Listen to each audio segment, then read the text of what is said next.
Solidarity.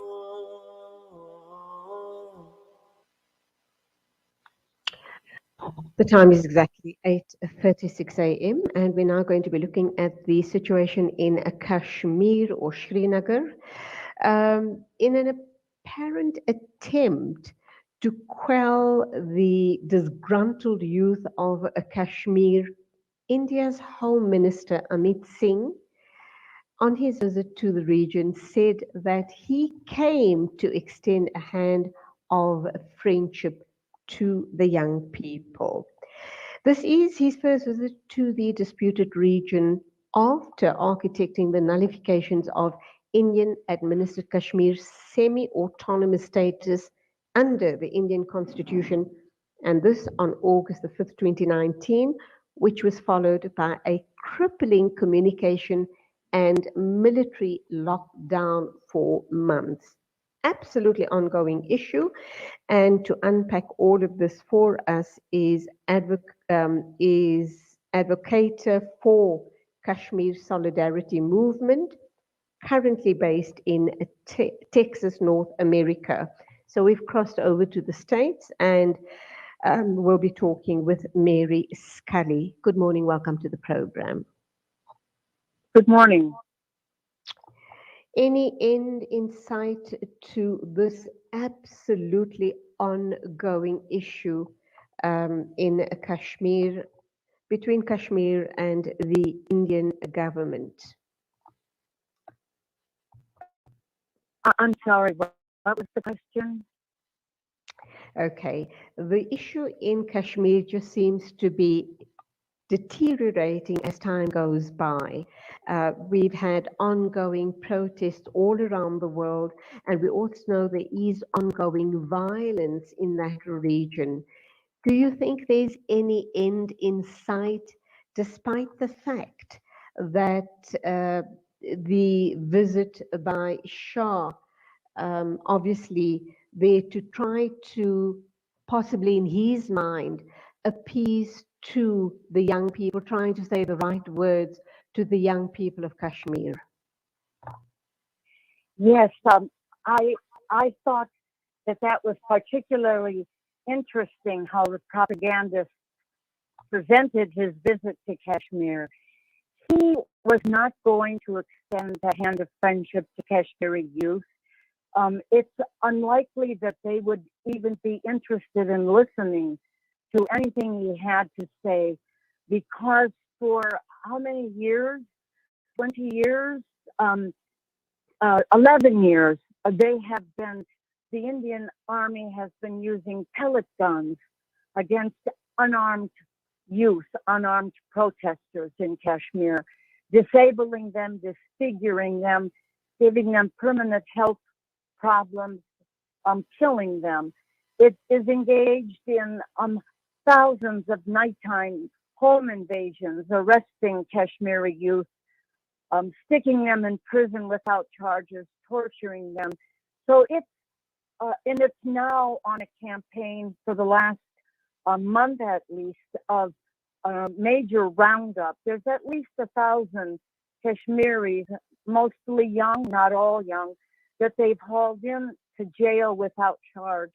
So there are very few Kashmiri youth who would be the least bit confused about his intention.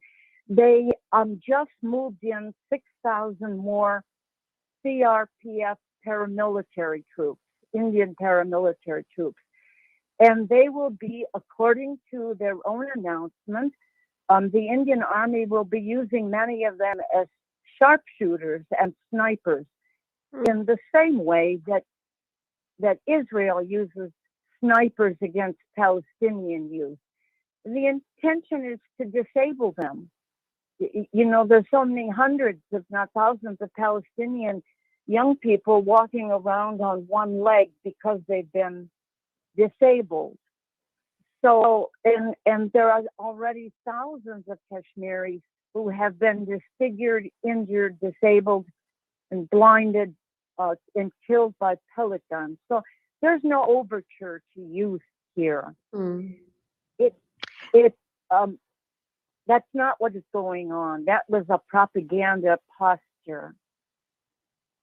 And to carry on in that same tone, all the propaganda that has been dishing out to the youth in Kashmir, and I don't think they are, taking it very lightly. I quote, he goes on to say that for some time that you suffered, it only saved your children. When the situation normalized, we opened everything. Now, we know that is not true. We also know that the internet was shut down 2 years ago. We also know that curfew was imposed in the valley, and a whole host of other issues that has impacted everyday Kashmiri lives. Yes, they're on a major crackdown right now. With at least the last time it was reported about a week ago, at least 1,000 young people taken in these nighttime raids, sent to prisons hundreds of miles away from their families in India. And now with the deployment of 6,000 more troops, including snipers, they're on a major crackdown. What I think Shah really went to Kashmir for is that India has been trying for a long time and very unsuccessfully to get foreign investment into Kashmir to develop the region in the sense that India sees development, which would be exploitation of Kashmiri resources. And for the first time, Dubai, one of the United Arab Emirates, has signed a memorandum of understanding to do major infrastructure projects in Kashmir, and that probably means turning it into a resort. Like they do in many countries, they turn them into resorts for the rich, and it would be devastating to the culture and to the people and to the employment in Kashmir. They actually expect a flooding of workers, foreign workers, to come in to complete these infrastructure projects. And India is overwhelmed with a joy that they finally found a foreign investor. But it's part of India has a new alliance, a new cartel that they formed with Israel, the United Arab Emirates, and the United States. It's a new alliance kind of thing, and the commentators don't seem to know what it's all about, what it's intended for. And I think it's fairly evident that it's an alliance. Israel and India already have a very strong military relationship. Israel trains the paramilitary for India, the paramilitaries that will be now deployed as snipers. Israel sells arms to India. So they already have a very strong military relationship. And part of this new alliance, this Quad, they call it, will be to undermine the boycott, divestment, and sanction movement, so that there'll be trade and commerce agreements that will undermine a BDS for the Palestinians, and will also help to reinforce and buttress the occupations of both Israel and India in Kashmir and Palestine. So it's a very dangerous phase that the Kashmiris and the Palestinians are entering. It's a very accelerated, very intensified repression. And I think that it requires a much greater unity in action, a much more consistent action. And I think unity in action between the Palestinian Solidarity Movement and the growing Kashmiri Solidarity Movement. And I would include the Rohingya struggle because India has very strong relationships with Myanmar and is very much involved in the repression of the Rohingya and other ethnic groups in Myanmar. So I would include them in a unified solidarity movement. Very sickening indeed, Mary. When one thinks that it's really your own Muslim brethren that have sold you out, meaning countries in the UAE, including obviously Dubai, which is largely populated by Muslims themselves. In closing then, Mary, you did indicate that India is trying to promote foreign interest as far as infrastructure development is concerned in Kashmir. But at the same time, Shah has introduced the bill of the government's unilateral decision to abrogate Article 370 in the parliament 2 years ago, the law that provides exclusive citizenship rights to the permanent residents of the region and bars outsiders from buying property or permanent settlement. This move obviously angered among the 7 million residents of the region who expressed their resentment, saying the step is designed to bring demographic changes in the Muslim majority territory. So how do you respond to that, number one? And the second response I like is, how does this foreign investment then sit comfortably with this law in place, with Article 370 in place? I'm not sure exactly what you're asking me. I do know that the demographic change is, they're taking the land, they're doing really, it's using the model of Israel.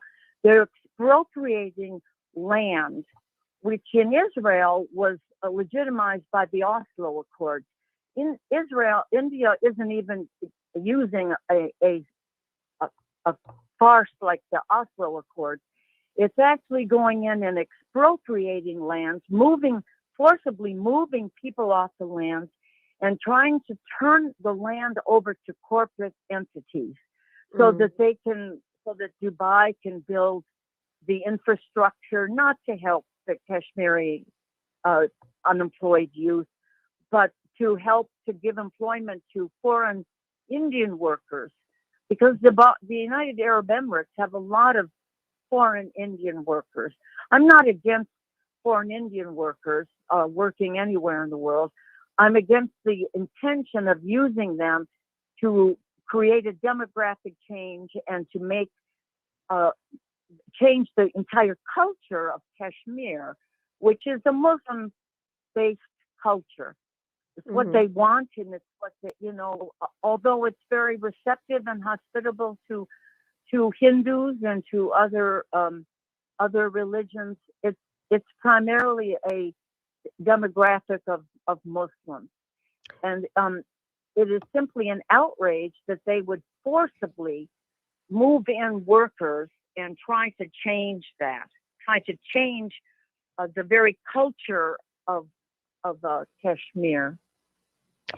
Mary, thank you indeed for your thoughts. That's where we will leave it, and you go well. Have a great week. Thank you very much. I hope I answered your question. You did. Thank you indeed. It is exactly 8:50 a.m. That was Mary Scully. She represents obviously the Kashmir Solidarity Movement. They are currently based in North America. Still to come on the show, we'll be talking with Rana Zahid about the protest, a peaceful protest that's going to be taking place a coming week. So do stay with us. Every 60 seconds, a silent pandemic claims the